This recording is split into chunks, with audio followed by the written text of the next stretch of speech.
en vosotros delante de sus ojos. Y yo os tomaré de las naciones y os recogeré de todas las tierras y os traeré a vuestro país. Esparciré sobre vosotros aguas limpias y seréis limpiados de toda vuestra inmundicia y de todos vuestros ídolos os limpiaré. Os daré corazón nuevo y pondré espíritu nuevo dentro de vosotros y quitaré de vosotros y quitaré de vuestra carne el corazón de piedra y os daré un corazón de carne. Y pondré dentro de vosotros mi espíritu y haré que andéis en mis estatutos y guardéis mis preceptos y los pongáis por obras. Habitaréis en la tierra que di a vuestros padres y vosotros me seréis por pueblo y yo seré a vosotros por Dios. Y os guardaré de todas vuestras inmundicias y llamaré al trigo y lo multiplicaré y no os daré hambre. Multiplicaré asimismo el fruto de los árboles y el fruto de los campos para que nunca más recibáis oprobio de hambre entre las naciones. Y os acordaréis de vuestros malos caminos y de vuestras obras que no fueron buenas y os avergonzaréis de vosotros mismos por vuestras iniquidades y por vuestras abominaciones. No lo hago por vosotros, dice Jehová el Señor, sabedlo bien. Avergonzaos y cubríos de confusión por vuestras iniquidades, casa de Israel. Que el Señor bendiga su santa palabra. Antes de comenzar a ver las 4 razones o los 4 eventos que no debemos olvidar de nuestra salvación, es importante entender el contexto en el cual nosotros nos encontramos para poder encontrar el significado, o mejor dicho, poder entender mejor lo que está sucediendo en esos versículos.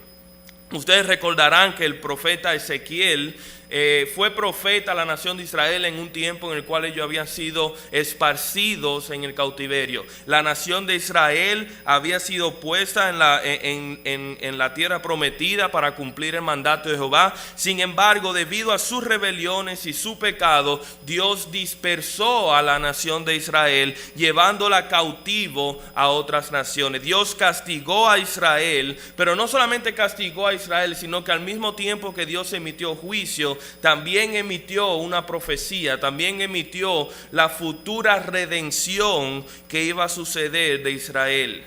Israel no solamente iba a quedar esparcida, pero ese cautiverio en el cual ellos habían sido sometidos por su pecado no iba a ser perpetuo, no iba a ser para siempre, sino que Dios lo iba a reunir otra vez e iba a redimir la nación de Israel y iba también a convertirla en la nación a la cual Dios la había llamado. Y nosotros sabemos por las escrituras que esto va a tomar lugar en el reino milenial.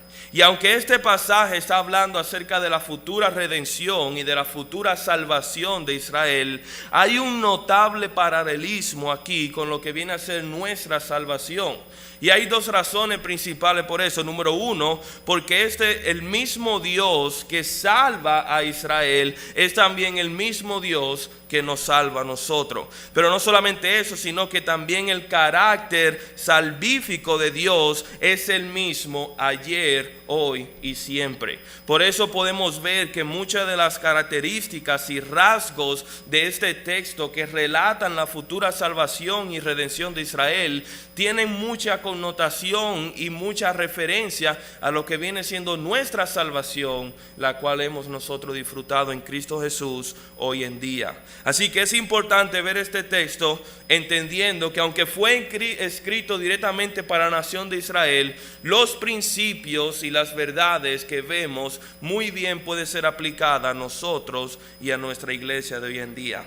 ¿Cuál es el primer evento que nosotros vemos entonces en este pasaje que no podemos olvidar? Número 1, es que la ira de Dios no fue derramada sobre nosotros.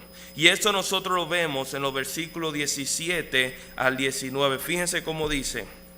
Dice así: Hijo de hombre, mientras la casa de Israel moraba en su tierra, la contaminó con sus caminos y con sus obras, como inmundicia de menstruosa fue su camino delante de mí. Y derramé mi ira sobre ellos por la sangre que derramaron sobre la tierra, porque sus ídolos la contaminaron. Y les esparcí por las naciones y fueron dispersados por la tierra, conforme a sus caminos y conforme a sus obras los juzgué.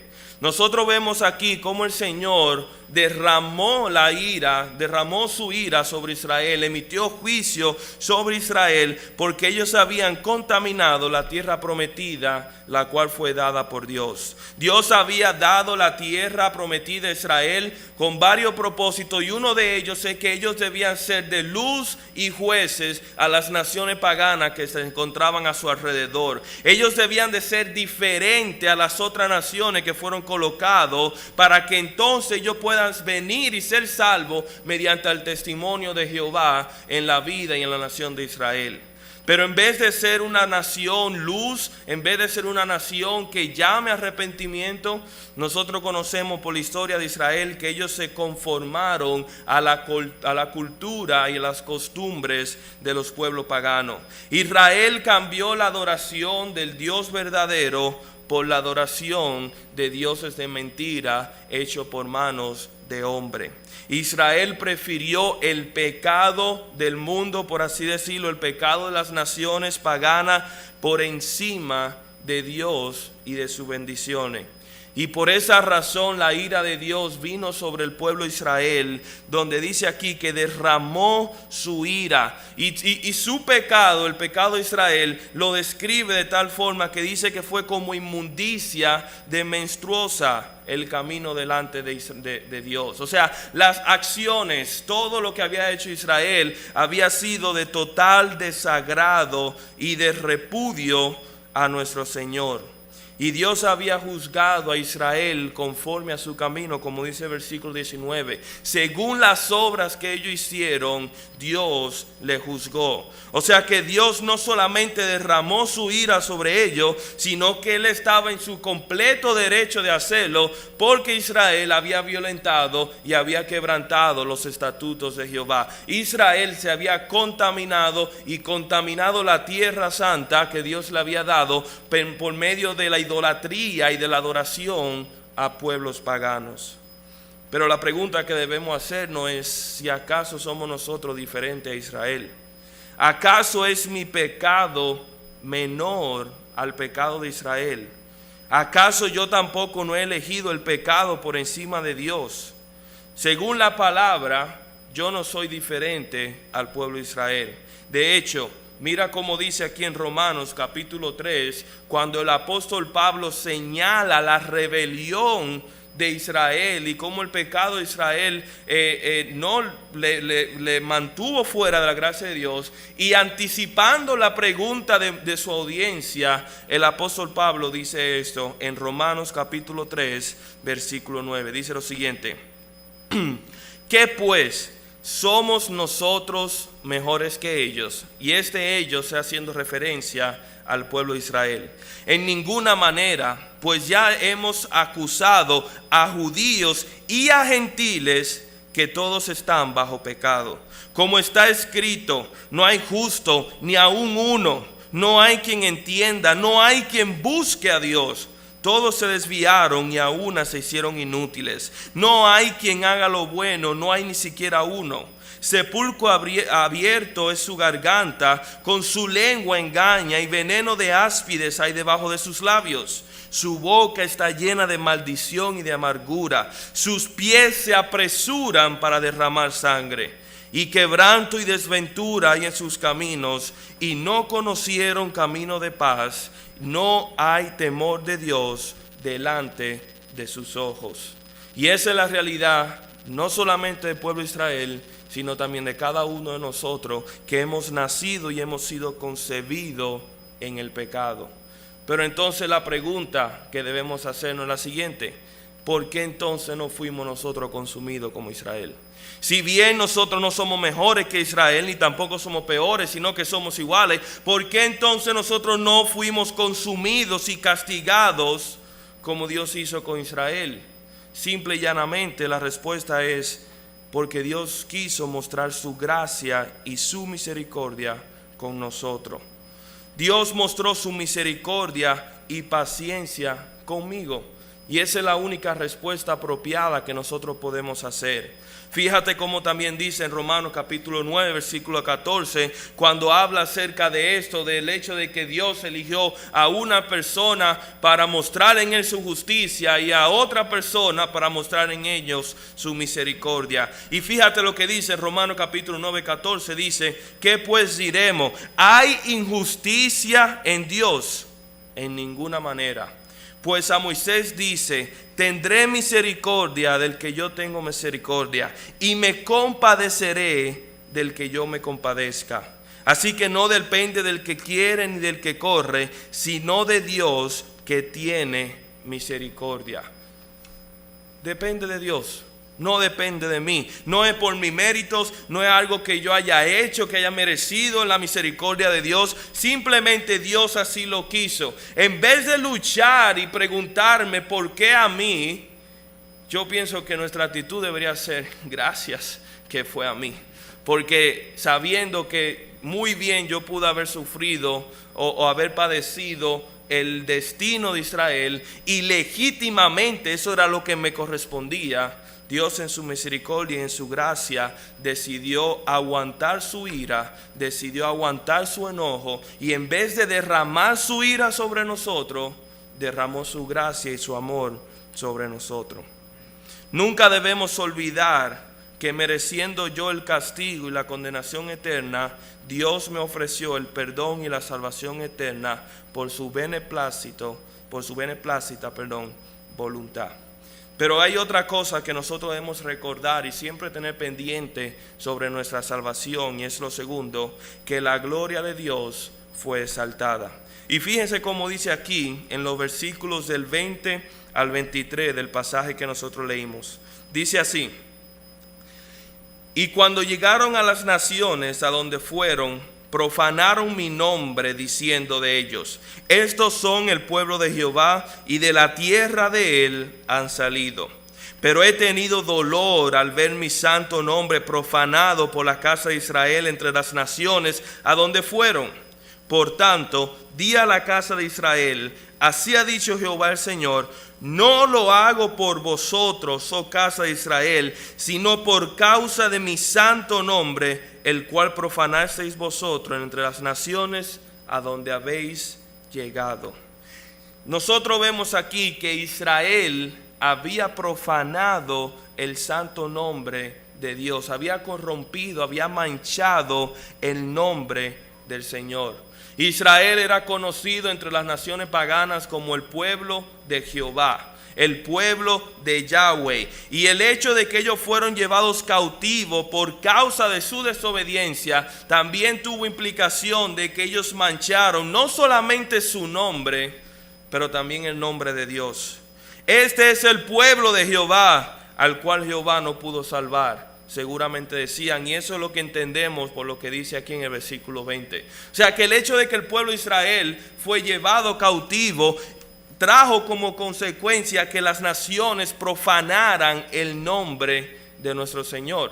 Y nosotros también no somos ajenos a esa realidad, ya que muchas veces nosotros vemos lo mismo cuando personas que profesan ser cristianos se comportan de una forma ajena a lo que la Biblia dice. Y cuando el mundo lo ve y dice, mira fulano, mira Perencejo, di que es cristiano. Y así lo que hace, no solamente mancha el testimonio de esa persona, pero también mancha el testimonio de Cristo. Un comentarista hace una aclaración acerca de lo que es el nombre de Dios y la importancia que Dios le da a su santo nombre. Fíjense lo que dice. En el Antiguo Testamento el nombre de Dios a menudo era sinónimo de su naturaleza.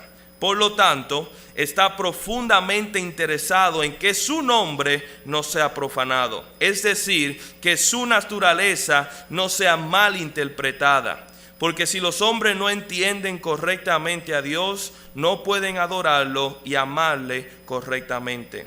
Es significativo que la profanidad de Israel no consistía en maldecir a Dios, sino que estaba en su desobediencia. El hecho de que ellos habían desobedecido, el hecho de que ellos habían pecado, si no habían cumplido lo que el Señor le había establecido, y trajo como consecuencia que ellos fueran expulsados de la tierra y llevados cautivos, hizo y causó que el nombre del Señor fuera profanado. Profanar, manchar el nombre de Dios, era profanar la misma imagen de Dios ante las razones. Y por esta razón nosotros vemos aquí en el texto que el Señor dice que es por esta razón que Él decide salvar a Israel. No porque Israel merecía su salvación, no porque ellos se habían arrepentido de cierta forma y habían vuelto sus corazones a Jehová, sino porque Dios no quería ver su santo nombre profanado. Él no quería ver su testimonio corrompido y malinterpretado ante las otras naciones. Versículo 22 dice, no lo hago por vosotros. Y más adelante en el mismo versículo dice, sino por causa de mi santo nombre. La gloria de Dios era la razón primordial por el cual el Señor iba a restaurar y a salvar a la nación de Israel. Y Dios quería que ellos lo tuvieran bien pendiente. Fíjate cómo dice en el versículo 32 del mismo pasaje, dice, no lo hago por vosotros, dice el Señor, sabedlo bien. No lo hago por vosotros, dice el Señor, sabedlo bien. Ténganlo pendiente, que no lo hago por ustedes, sino por mi santo nombre. Y eso nos enseña a nosotros, como nos enseña nuestra salvación, que cuando se trata de Dios salvando al hombre y redimiendo al hombre, el único protagonista en la obra salvífica de la raza humana es Cristo. El único protagonista es Dios, y el centro de nuestra salvación es Dios y no somos nosotros. Si tienen su Biblia, les voy a pedir que me acompañen a Efesios capítulo 1, versículo 3, donde aquí el apóstol Pablo presenta de manera magistral y obviamente por la inspiración del Espíritu Santo, de cómo nuestra salvación y toda nuestra vida que tenemos en Cristo depende y está en Dios y en Cristo y no en nosotros. Efesios capítulo 1, versículo 3. Vamos a leer unos cuantos versículos y por eso le pedí que vayan conmigo para que puedan seguir juntamente la lectura. Efesios 1, capítulo 3, vamos a leer hasta el versículo 14. Dice así: bendito sea el Dios y el Padre de nuestro Señor Jesucristo. Y una aclaración: cuando estemos leyendo, fíjense, y yo voy a ayudarle haciéndole hincapié, cuántas veces hace referencia o a Dios o a Cristo, o en su generalidad al Dios Trino. Y vamos a saber exactamente quién es el protagonista de este capítulo. Dice: bendito sea el Dios y el Padre de nuestro Señor Jesucristo, que nos bendijo con toda bendición espiritual en los lugares celestiales en Cristo, según nos escogió en Él antes de la fundación del mundo, para que fuésemos santos y sin mancha delante de Él, en amor habiéndonos predestinado para ser adoptados hijos suyos por medio de Jesucristo, según el puro afecto de su voluntad, para alabanza de la gloria de su gracia, con la cual nos hizo aceptos en el amado, y en quien tenemos redención por su sangre, el perdón de pecados según la riqueza de su gracia, que hizo sobreabundar para con nosotros en toda sabiduría e inteligencia, dándonos a conocer el misterio de su voluntad según su beneplácito, el cual se había propuesto en sí mismo de reunir todas las cosas en Cristo, en la dispensación del cumplimiento de los tiempos, así las que están en los cielos como las que están en la tierra. En Él asimismo tuvimos herencia, habiendo sido predestinados conforme al propósito del que hace todas las cosas, según el designio de su voluntad, a fin que seamos para alabanza de su gloria, nosotros lo que primeramente esperamos en Cristo.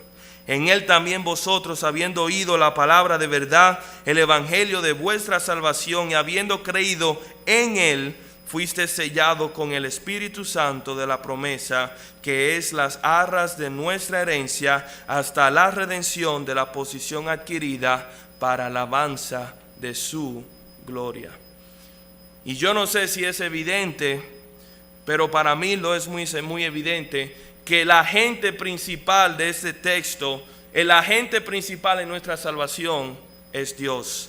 Cristo es el sujeto y el verbo de nuestra salvación. Él es el núcleo, Él es el centro, Él es la zapata, Él es, por decirlo así, el punto más importante en toda la obra salvífica es Cristo Jesús. El Evangelio no se trata de Dios salvando al hombre, énfasis en el hombre, sino que se trata de Dios, énfasis en Dios, salvando al hombre. Y tenemos que ser recordados constantemente de que la gloria y la honra no nos pertenecen a nosotros, sino que le pertenecen a Dios. Y por esta razón, Cristo nos salvó para gloria y honra de su nombre. No para que las personas alaben el cambio que haya habido en nuestra vida o alaben lo bueno que ahora somos, sino que alabe al Dios que produjo ese cambio en nuestra vida.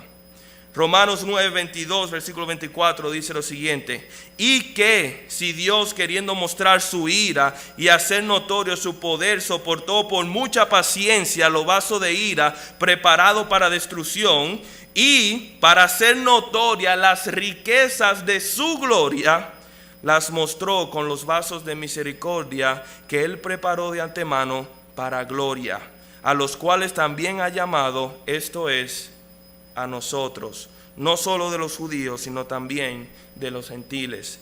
En uno ciertamente Él buscó exaltar su ira y su justicia, pero en otros, aquellos que hemos sido salvados, acentuar su gloria y majestuosidad. Pero ahora que hemos sido salvados por Cristo, también nosotros somos portadores de su gloria. Y así como el testimonio de Israel estaba ligado y vinculado al testimonio de Dios, también nosotros tenemos que recordar que nuestro testimonio está vinculado al testimonio de Dios. Y por esa razón tenemos que ser muy cuidadosos como nosotros nos comportamos en este mundo, porque no solamente podemos perjudicar nuestro testimonio, sino que también podemos perjudicar el testimonio de Cristo, así como Israel perjudicó el testimonio de Jehová. Y ya podemos ver por esa lectura que no queremos hacer eso, ya que Dios es un Dios celoso de su propio nombre y nosotros no queremos profanarlo con nuestra manera de vivir. Nunca debemos olvidar, hermanos, que Dios es el protagonista de nuestra salvación y por consecuencia también de nuestras vidas. Por esa razón nuestras vidas deben girar en torno única y exclusivamente a la gloria de Dios en su forma trino. Tercer evento que tenemos que recordar. Habíamos hablado que debíamos recordar el hecho de que Dios no derramó su ira sobre nosotros, el hecho de que la gloria de Dios fue exaltado por medio de nuestra salvación, pero también tenemos que recordar que nuestro corazón fue transformado. Y eso lo dice en los versículos 24 al 30 y los voy a leer bien rápido. Dice así, solamente voy a leer los primeros 3 versículos, perdón. Y yo os tomaré de las naciones y os recogeré de todas las tierras y os traeré a vuestro país. Esparciré sobre vosotros agua limpia y seréis limpiados de toda vuestra inmundicia y de todos vuestros ídolos os limpiaré. Os daré corazón nuevo y pondré espíritu nuevo dentro de vosotros y quitaré de vuestra carne corazón de piedra y os daré un corazón de carne.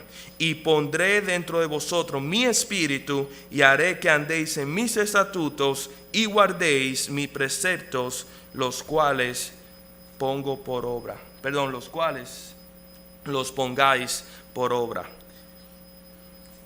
Dios no podía salvar a Israel sin primero purificar a Israel. Dios no podía traer de vuelta a Israel a la tierra prometida de la misma forma que Israel había salido de la tierra. No, porque este exilio debía de haber traído como consecuencia una purificación en sus vidas. La restauración de Israel no consiste en el hecho de que ellos fueron traídos nuevamente a la nación de Israel o a su ubicación geográfica, sino que la restauración de Israel consiste en que sus corazones fueron regenerados por el Señor. Y aquí nosotros vemos una imagen, lo que es la purificación en la ley mosaica. Dice aquí en el versículo 25, hace referencia de que el Señor lo iba a lavar con agua, y esto hace referencia a lo que es la ceremonia de limpieza una vez que una persona que era inmunda era declarada limpia. Ustedes recordarán que en la ley mosaica había ciertas condiciones o cláusulas en la cual una persona pudiera contaminarse, dígase si tocó a un cuerpo sin vida, o si le llegó su periodo, o si dio a luz, etcétera, etcétera. Y una vez que haya pasado ese tiempo, ellos debían presentarse al sacerdote para que entonces puedan ser limpiados y puedan ser reintegrados a la adoración y también a la comunión con el pueblo, la nación de Israel. Pero esto, en ese proceso de purificación, el lavamiento de las aguas era una parte importante, porque era una representación simbólica de que ya esa persona había sido limpiado de su inmundicia.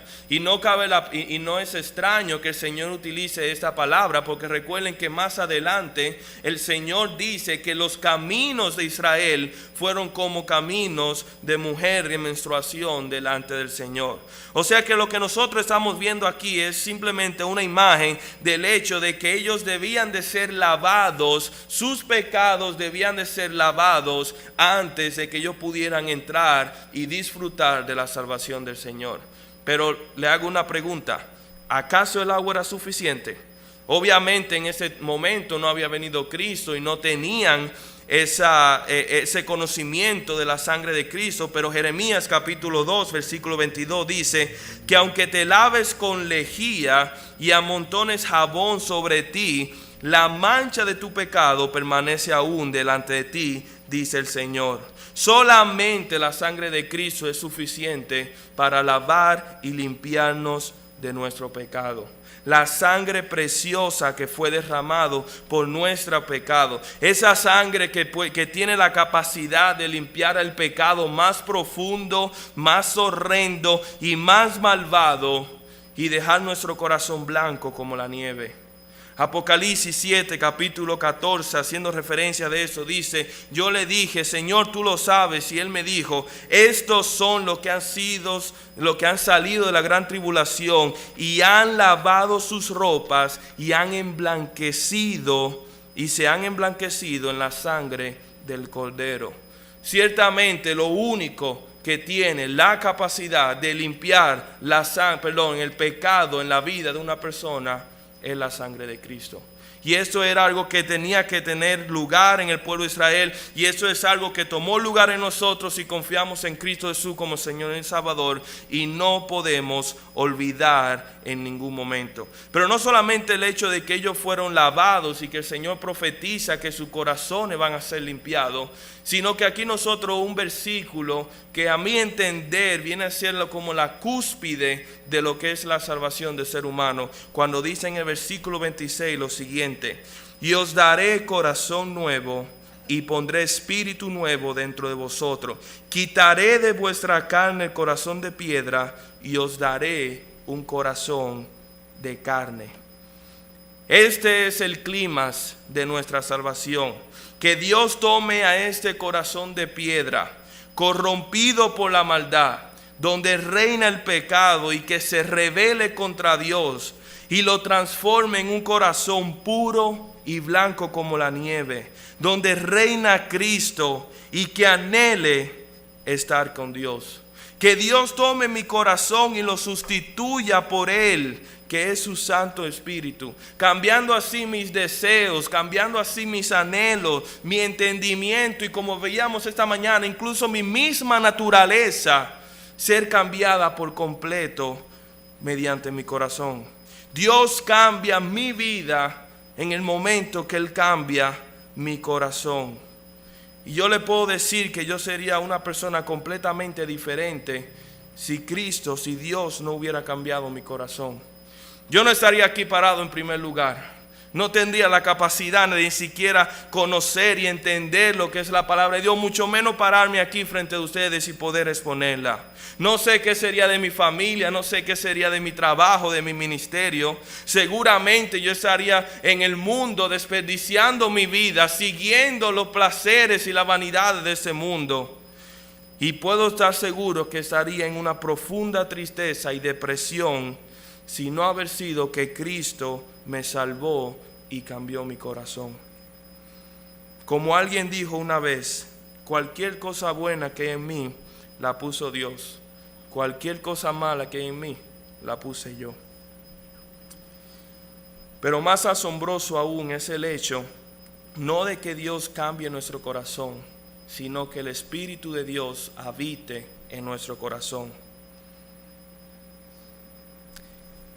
Eso es algo que el Señor me ha estado trabajando conmigo últimamente. Y aunque uno conoce por las Escrituras que uno es templo del Espíritu Santo, verdaderamente, ¿qué significa? Que el Dios Todopoderoso habite dentro de ti.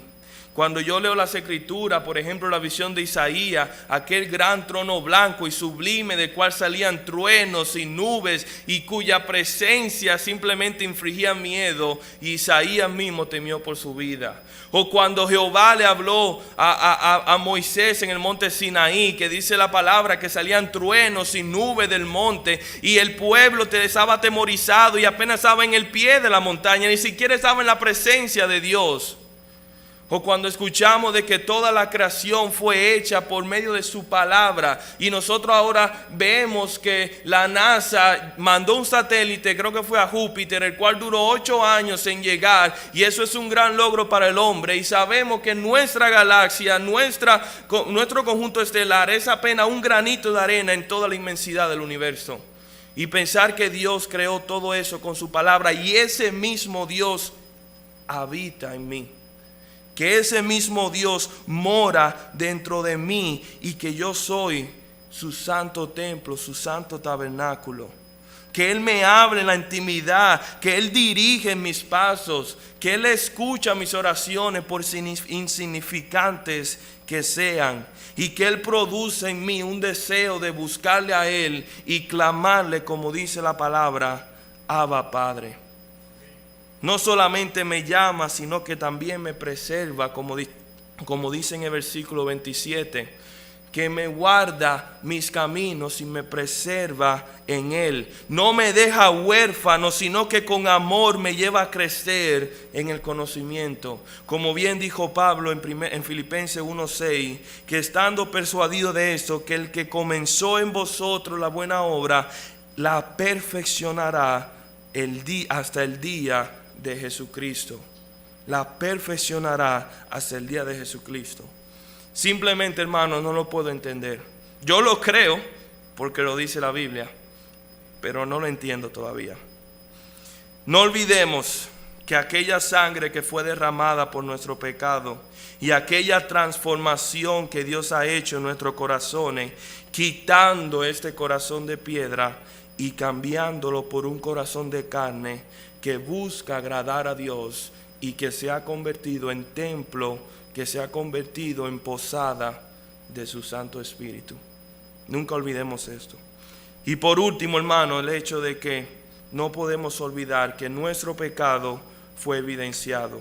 Versículos 31 y 32 dice lo siguiente: y os acordaréis de vuestros malos caminos, de vuestra obra que no fueron buenas, y os avergonzaréis de vosotros mismos por vuestras iniquidades y por vuestras abominaciones.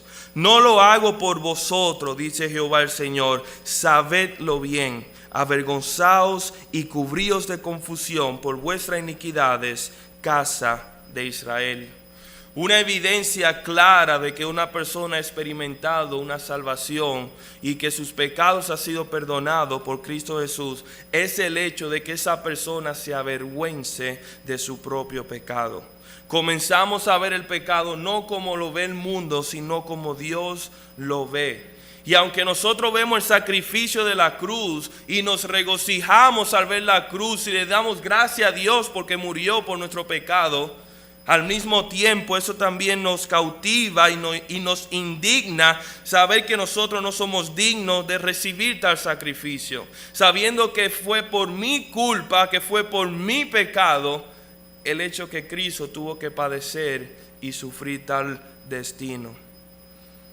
Una de las evidencias del Espíritu Santo dentro de nosotros es una creciente sensibilidad al pecado, pero también un fuerte deseo para alejarnos de él. Una de las evidencias del Espíritu de Dios dentro de nosotros es el hecho que somos sensibles al pecado, pero también somos muy determinados a alejarnos de él. Y eso también nos ayuda a nosotros a ser más compasivos con aquellos que no conocen de Cristo. Porque cuando recordamos precisamente de qué hoyo y de qué basurero nos sacó el Señor, no podemos bajo ninguna circunstancia sentir compasión por aquellos compatriotas que también están o estuvieron con nosotros en ese basurero.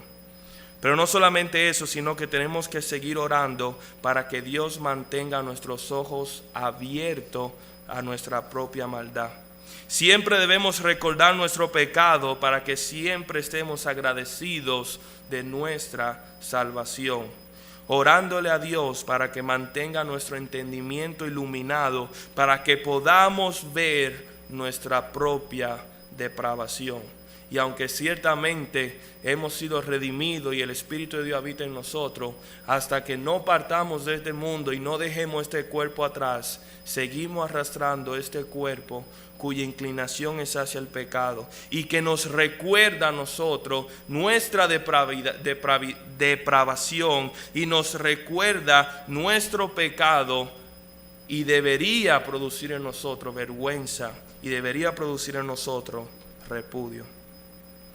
Hermanos, ya para terminar, en ocasiones, como le dije al principio, en ocasiones en que mi matrimonio ha estado, dígase, por tiempos turbulentos o por prueba, el Señor ha permitido que yo regrese a esos videos y esa fotografía que nosotros tuvimos. Él ha permitido que yo vuelva otra vez a mis votos y lea, y en cierta forma calme mi espíritu, pero también me ayude a reenfocarme en el hecho de que fue Dios que nos unió y que no somos perfectos. De igual forma, si nosotros queremos caminar en santidad en esta tierra, en el tiempo de nuestra peregrinación, tenemos que venir con frecuencia a ese momento en el cual Cristo nos salvó, a ese momento en el cual nos redimió de la culpa del pecado y nos dio vida en Cristo Jesús. Y tenemos que recordar, como nosotros vimos esta noche, el hecho de que la ira de Dios no fue derramada sobre nosotros, que la gloria de Dios fue exaltada en nuestra salvación, que nuestro corazón fue transformado por medio de su Santo Espíritu y que mi pecado fue evidenciado de manera que yo conozca mi propia depravación. Que el Señor nos ayude a tener esto pendiente y no lo olvidemos. Amén. Vamos a orar.